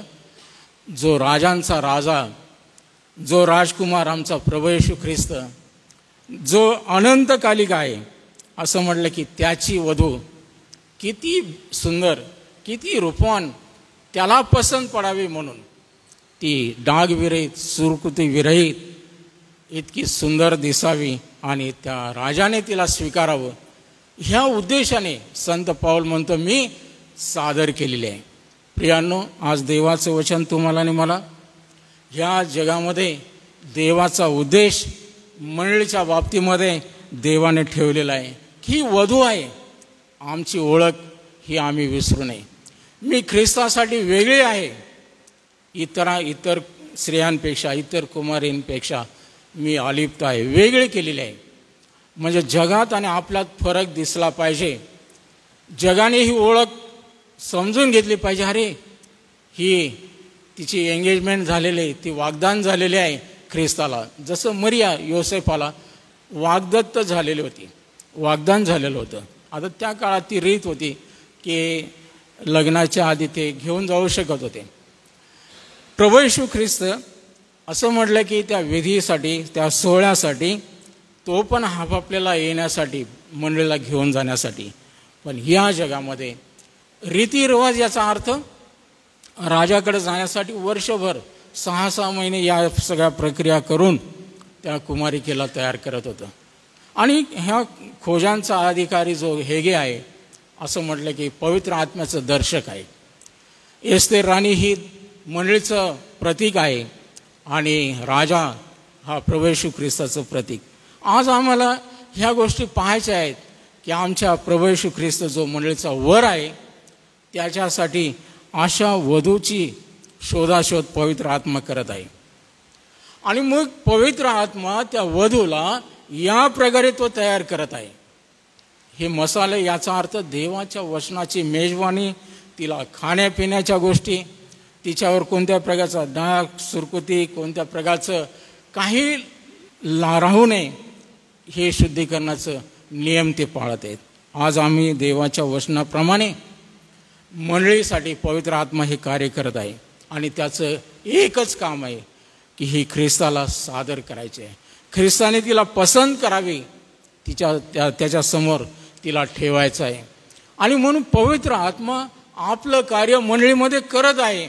आणि म्हणून म्हटलेलं आहे की आमचं मंडळीचं कर्तव्य आहे रोज आपल्याला शुद्धीकरणाच्या प्रक्रियेमधून जावं लागलं पाहिजे.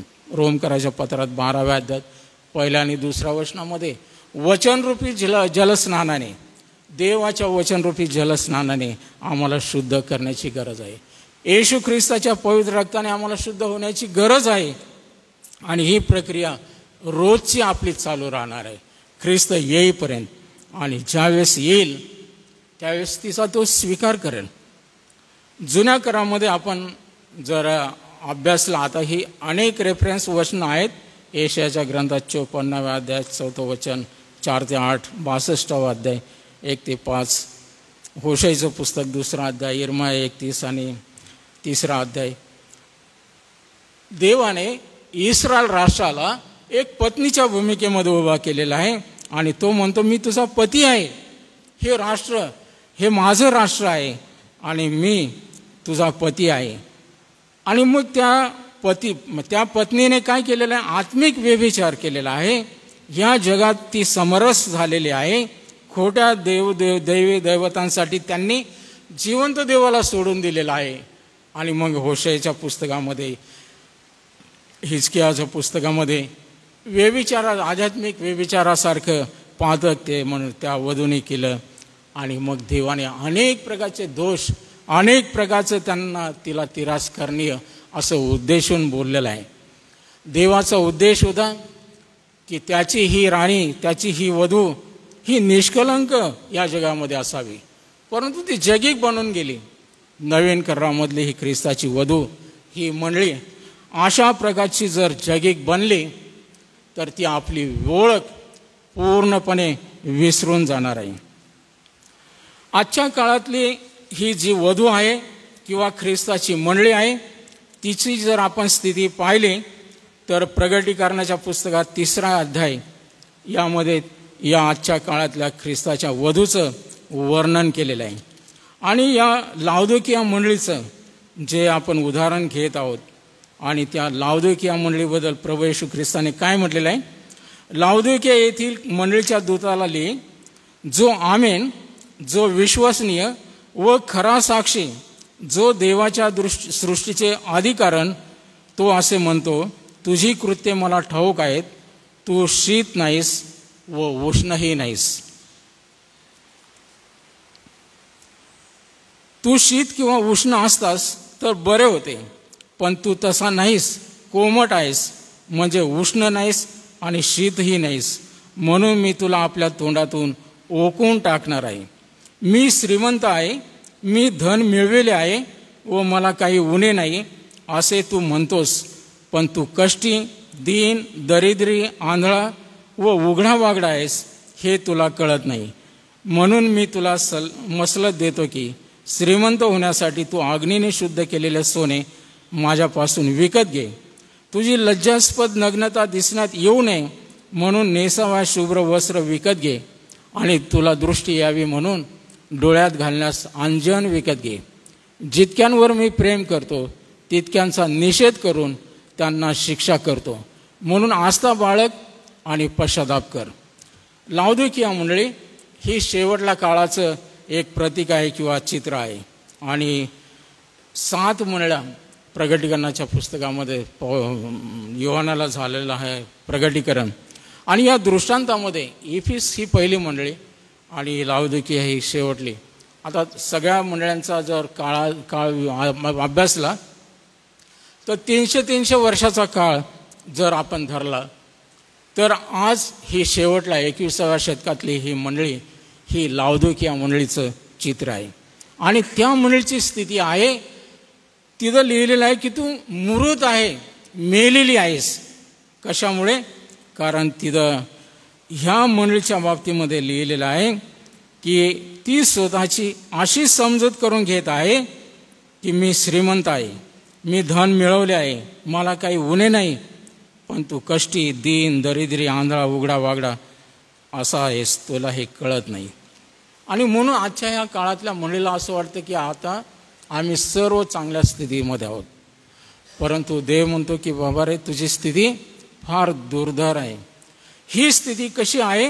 आध्यात्मिक जीवनामध्ये जैगिक दृष्टीने खऱ्या अर्थाने जर विचार केला, लाउदिकिया हे शहर या समुद्र किनारे असल्यामुळं मोठं बंदर होतं. मुंबईसारखं मोठं शहर होतं व्यापारी.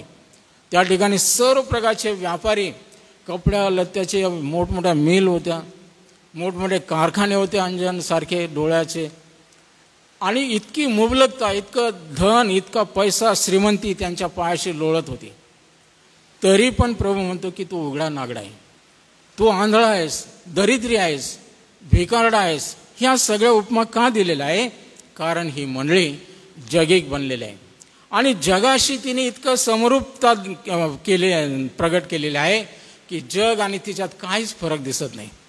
जसं जगातले लोक फॅशन करतात तसं मंडळी पण करत आहे. जसं जगातले लोक बोलतात, जसं वागतात, करतात, त्या सगळ्या गोष्टी आज चालू आहे. म्हणून ही ख्रिस्ताची वधू आपली ओळख पूर्णतः विसरून गेलेली आहे. ही अतिशय खेदाची बाब आहे. आणि म्हणून जर ख्रिस्त आला तर अशा वधूला तो स्वीकारेल का की जे जगाबरोबर समरस झालेले आहे, जगिक बनलेले आहे, आपली ओळख ती विसरून गेलेली आहे. आणि असं म्हटलं की या सगळ्यांचं कारण जर आपण विचारात घेतलं की आपण आध्यात्मिक रीतीने खऱ्या अर्थाने कष्टी आहोत, आपण दरिद्री आहोत, आपण आंधळे आहोत, आपण उघडे नागडे आहोत, हे आपल्याला कळत नाही. आदाम आणि हवाच्या वेळेस देवासमोर आले. देवाने म्हटलं की आदामा तू कुठे आहे? तो काय पुढे यायला घाबरत होता, भीत होता, धजला नाही. आणि मग तो म्हणतो की देवा, आम्हाला लाज वाटते कारण आम्ही नग्न आहोत. ही नग्नता आतापर्यंत त्यांना समजली नाही कारण रोज येतात आणि आजच का नाही. आणि म्हणून देवाने विचारलं, आदामा? ते म्हणे आम्ही झाडाच्या आड लपलेलो आहोत देवा, आम्ही नग्न आहोत. मंडळी आजच्या बाबतीत खऱ्या अर्थाने आपली ओळख विसरली की जी शुद्ध कुमारी या जगामध्ये असायला पाहिजे ती निष्कलंक नाही, ती अति गौरवयुक्त असायला पाहिजे तसं राहिलं नाही.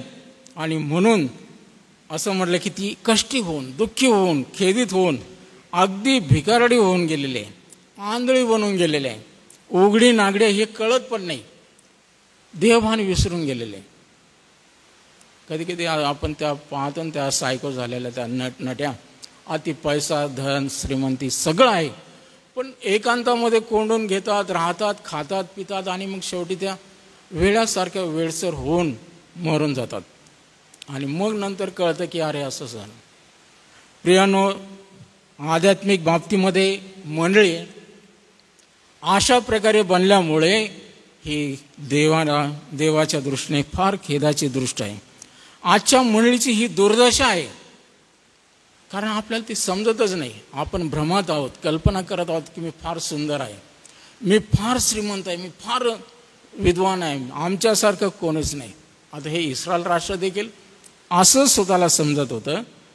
परंतु प्रगटीकरणाच्या पुस्तकामध्ये योहानाच्या द्वारे प्रभू मंडळांची कान उघडणी करत असताना खरी स्थिती, आध्यात्मिक स्थिती तुमची ही आहे, याचं कारण आम्हाला शोधलं पाहिजे.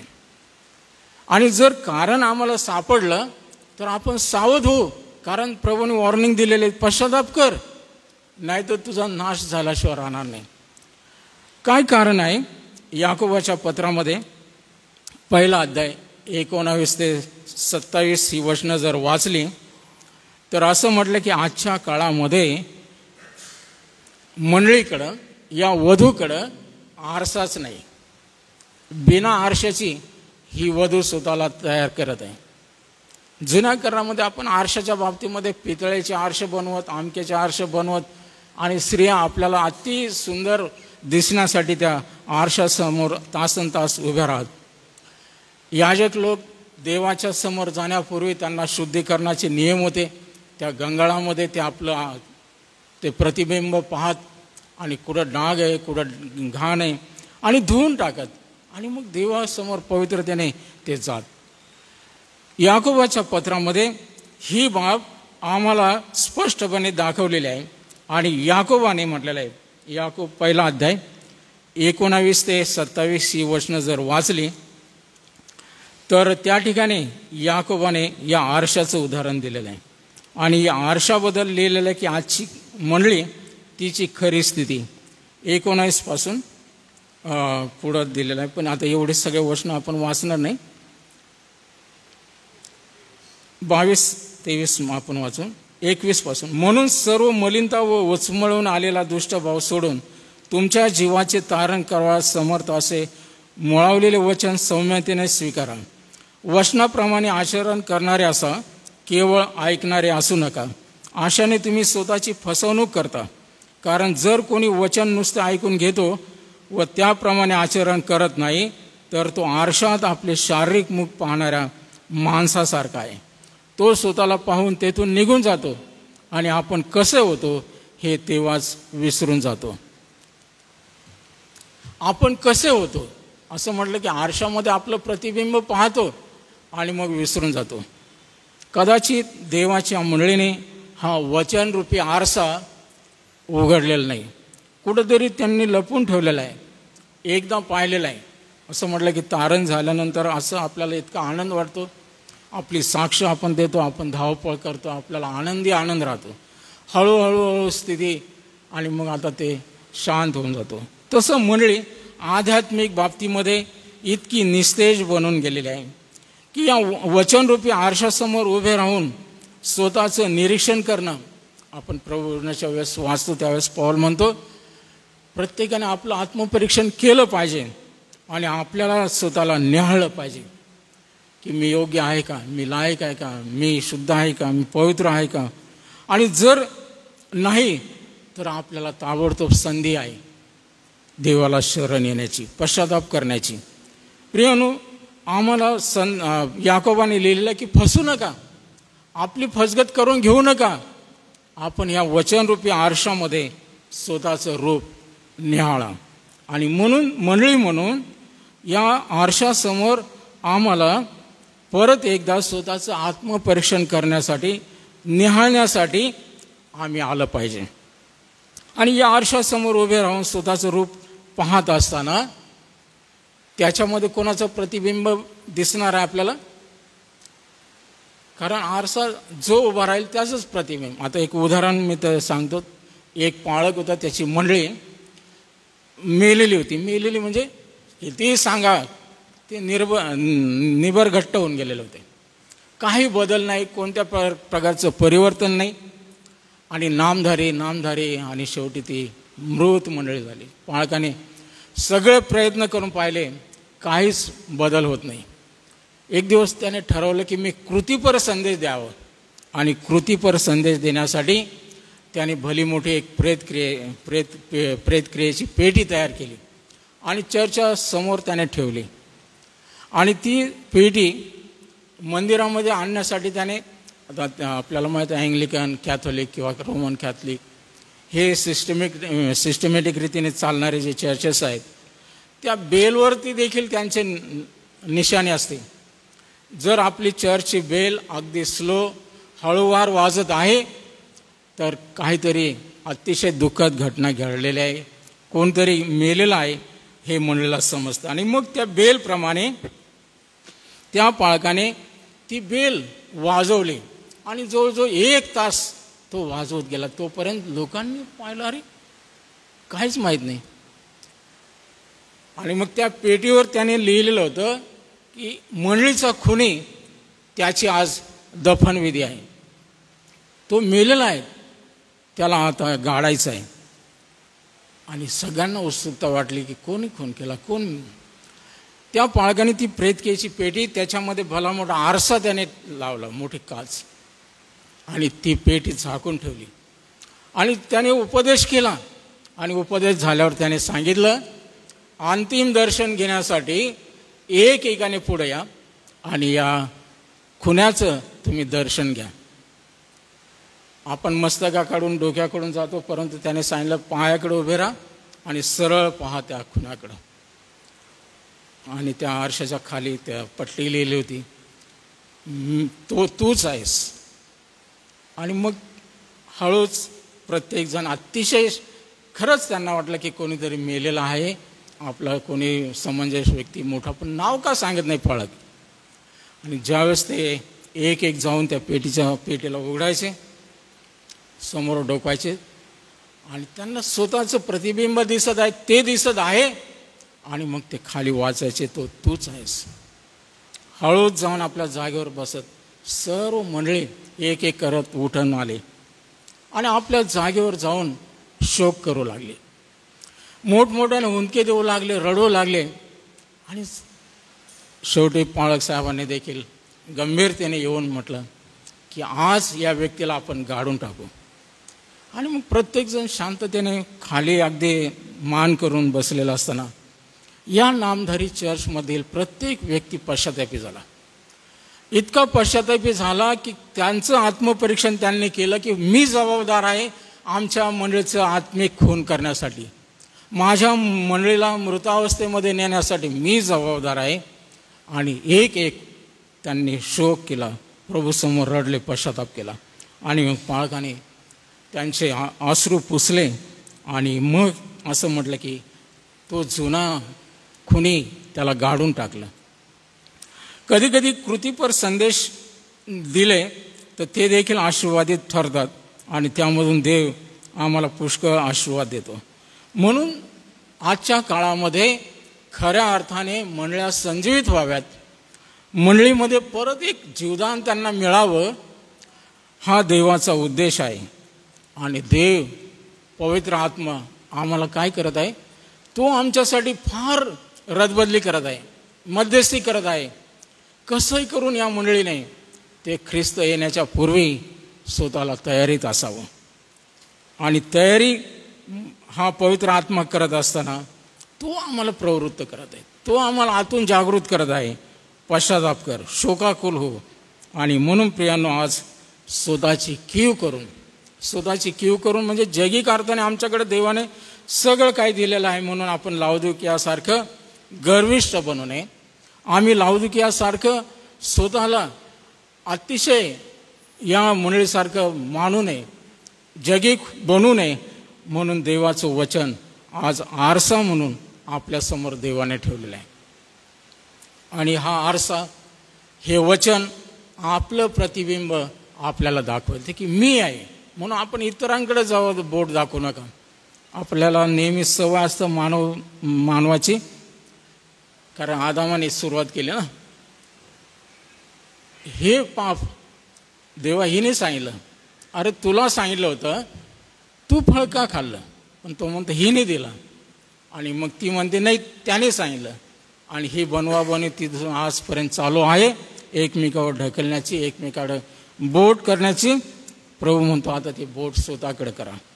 आणि ह्या वचनरूपी आरशासमोर आल्याबरोबर आपल्याला स्वतःची लज्जा कळून येईल. खरंच मी त्या लावदुकिया मंडळीसारखी उघडी आहे, मी नग्न आहे. अरे मी तर स्वतःला इतके समजत होते, आता तर माझ्यावर इतकं कलंक आहे, डाग आहे, मलिनता आहे. किती दिवस झालेले आहे मी आरशासमोर आले नाही. माझे केस अगदी विखरलेले आहेत, जटा बनलेल्या आहेत. हा आरसा खरं सांगतो, तो काही खोटं बोलत नाही. देवाचं वचन हा आमच्यासाठी आरसा आहे. तो आमची खरी आध्यात्मिक परिस्थिती आम्हाला प्रगट केल्याशिवाय राहत नाही. आणि मग एवढं करून तो आरसा आम्हाला आमच्या चुका, आमचे पाप आपल्याला दाखवत असून जर आपण सावध होणार नाही, ऐकू एका कानाने दुसऱ्या कानाने सोडून देऊ, कृतीमध्ये काही करणार नाही, तर आपणच आपली फजिती करून घेत आहोत, आपणच आपला नाश ओढून घेत आहोत. आणि म्हणून त्या याकोबाच्या पत्रात लिहिल्याप्रमाणे की जर कोणी वचन नुसते ऐकून घेतो, त्याप्रमाणे आचरण करत नाही, तर तो आरशात आपले शारीरिक मुख पाहणाऱ्या माणसासारखा आहे. आपलं हे शारीरिक मुख पाहून तसा निघून जातो. आपली आध्यात्मिक ही परिस्थिती ही उणीवता देवाचं वचन आपल्याला दाखवत आहे आणि ही परिस्थिती आपण स्वीकारू की होय प्रभू, खऱ्या अर्थाने मंडळीचा एक अवयव म्हणून मी जबाबदार आहे. आणि मला या आरशासमोर उभा राहून आत्मपरीक्षण करत असताना हे वचन माझ्यासाठी आहे. आणि मग तो आवाज आपल्या कानी पडत असताना हा मंडळीचा मारेकरी मी आहे. प्रियानो, जर झालं, प्रत्येकजण पश्चाताप करू लागला, तर फार मोठं धर्मसंजीवन आल्याशिवाय राहणार नाही. हेच धर्मसंजीवन एजरा नेहमीच्या काळामध्ये आलं होतं. एजराने फक्त तो धर्मग्रंथाचा जो धर्मग्रंथ वाचला, नियमशास्त्राचा ग्रंथ, आणि तो सकाळपासून संध्याकाळपर्यंत वाचत गेला. लोक रडत गेले, अश्रू ढाळत गेले. आणि मग त्यांनी आनंद केला.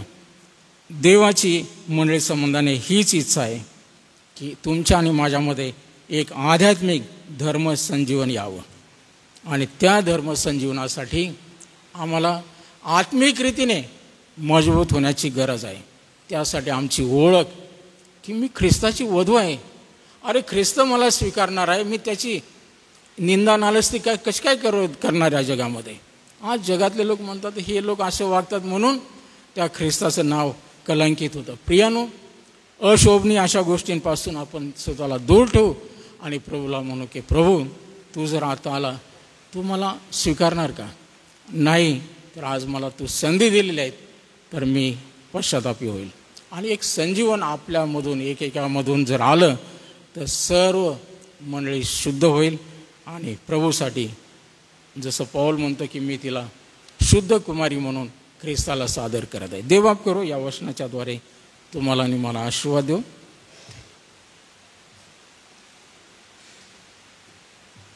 आजच्या या पवित्र वचनाच्या सेवेसाठी मी परमेश्वर पित्याला धन्यवाद देतो. पाळकसाहेब आपले देखील मनपूर्वक आभार मानतो. आणि मंडळी व मंडळीमध्ये असलेलं आपलं वैयक्तिक जीवन, प्रियजन हो, आरशामध्ये ज्याप्रमाणे तपासून आपण पाहतो त्याप्रमाणे आपण आपल्या जीवनाला तपासून पाहूया व मंडळीतली आपली भूमिका आपण चांगल्या रीतीने समजून प्रभूच्या गौरवासाठी जीवन जगूया. आज माझी आशा या पवित्र वचनाच्याद्वारे आपल्या प्रत्येकाच्या मनाची पकड परमेश्वराने घेतलेली आहे. देवबाप आपणा सगळ्यांच्या सोबत राहो व मंडळीचे सक्रिय सभासद म्हणून आपण मंडळी सोबतच देवाचा गौरव करण्यासाठी एक संघ, एक समूह असं पुढं चालत राहू. आजच्या या वचनाच्या सेवेसाठी मी परमेश्वराला धन्यवाद देतो व ऐकलेल्या वचनानुसार जीवन जगण्यास देवबाप आपणा सगळ्यांना सहाय्य करो आणि आपली कृपा पुरवो. प्रियजन हो, जसं मी आधीच सांगितलं होतं की आज आपल्या चर्चमध्ये आजच्या उपासनेमध्ये 2 सन्माननीय डॉक्टर उपस्थित आहेत आणि त्यांचं आपण शब्दसुमनाने स्वागत करणार आहोत, त्यांच्यासाठी प्रार्थना करणार आहोत. कारण की हे जे प्रिय डॉक्टर आहेत हे मुख आरोग्य आदिवासी विभाग ह्याकडून सर्वेक्षणासाठी बेंगलोर या ठिकाणाहून आपल्या आदिवासी विभागामध्ये आलेले आहेत. म्हणजेच ओरल हेल्थचा जो सर्वे आहे त्या सर्वेसाठी आज ते आपल्या चर्चमध्ये उपासनेसाठी उपस्थित आहेत. प्रभुदेव बाप त्यांची सेवा आणि त्यांचं या मेडिकल शैक्षणिक जीवनामध्ये देवबाप सहाय्य करो.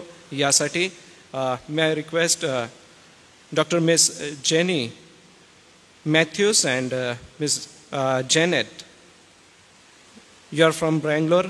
Thank you for joining today's church service. May I request both, please come forward. We want to welcoming you and we will pray for you. So, and also you can share your greetings and your service to our... Please come. Yeah, you can share. Yeah.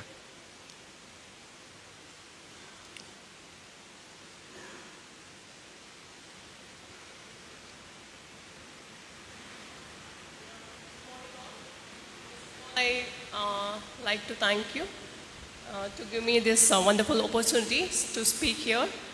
I visited this area to do an oral survey about the what and all the main reasons for the oral cancer. I visited Dr. Rajesh Hospital yesterday, and many patients are like suffering with oral cancer. Mainly the causes betel nut chewing. So I request the people, this is a tribal area, I understand, but maybe the knowledge is less and education is less. But please try not to indulge in such kind of habits, mainly betel nut chewing. Please stop all that. And I thank this congregation because they are doing much greater work, joining with other delegates to improve this area, people's education, health, and living affair.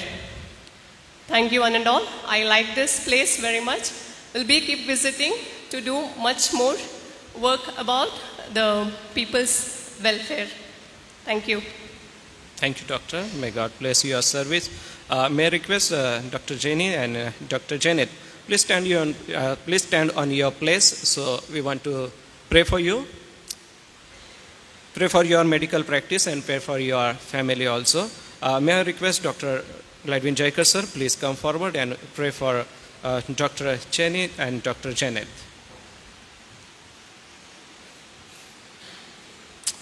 Yeah, we'll bless you with our prayer. Gracious Heavenly Father, we thank you very much for our dear sisters, doctors, visiting our area for a particular work as a project. We pray that you will continue to bless them with your wisdom, give them grace to sustain in the climate. Also, Lord, use them for the purpose for which you have brought them. We continue to pray for their success in their life, and also may they be protected from all evil and danger. We commit them into your care. In the name of Jesus we pray. Amen. God bless you. Thank you. Me doctor Vasave सरांचा आभार मानतो या प्रिय डॉक्टरांच्या भेटीसाठी. या आपण सर्व आता आपल्या जागेवर उभं राहू आणि प्रभूने शिकवलेली प्रार्थना म्हणू. प्रभूच्या प्रार्थनेनंतर आपण आशीर्वाद घेणार आहोत आणि हा आशीर्वाद रेव्हरंड जयेश पठारे पाळक साहेब आपण पुढे येऊन आशीर्वाद द्यावा आणि मग सुवंद देवा परात्पर गीत गाऊन आजची भक्ती आपण समाप्त करू. हे आमच्या स्वर्गातील पित्या, तुझे नाव पवित्र मानिले जा, तुझे राज्य येऊ, जसे स्वर्गात तसेच पृथ्वीवरही तुझ्या इच्छेप्रमाणे हो. आमची रोजची तसेच आणि आम्हास परीक्षेत आणू नकोस, तर आम्हास सर्व वाईटापासून ही सर्व काळ तुझीच आहे. आमेन. तुम्हास पतनापासून राखण्यास आणि आपल्या ऐश्वर्ययुक्त सानिध्यात निर्दोष असे उल्हासाने उभे करण्यास जो समर्थ आहे, अशा आपल्या उद्धारक एकाच देवाला, येशू ख्रिस्त आपला प्रभू, याच्याद्वारे गौरव, महिमा, पराक्रम व अधिकार ही युगारंभापूर्वी आता व युगानुयुग आहेत. आमेन. आणि आता आपला तारणारा प्रभू येशू ख्रिस्ताची कृपा, देवबापाची प्रीती आणि पवित्र आत्म्याची गोड संगती या मंडळीतील सर्व लहान थोर सभासदांबरोबर, ज्या बहिणी आमच्यामध्ये आहेत 2 डॉक्टर त्यांच्याबरोबर, देवाची मंडळी आणि इस्रायल राष्ट्र याबरोबर आता आणि सदा सर्व काळ असो. आमेन.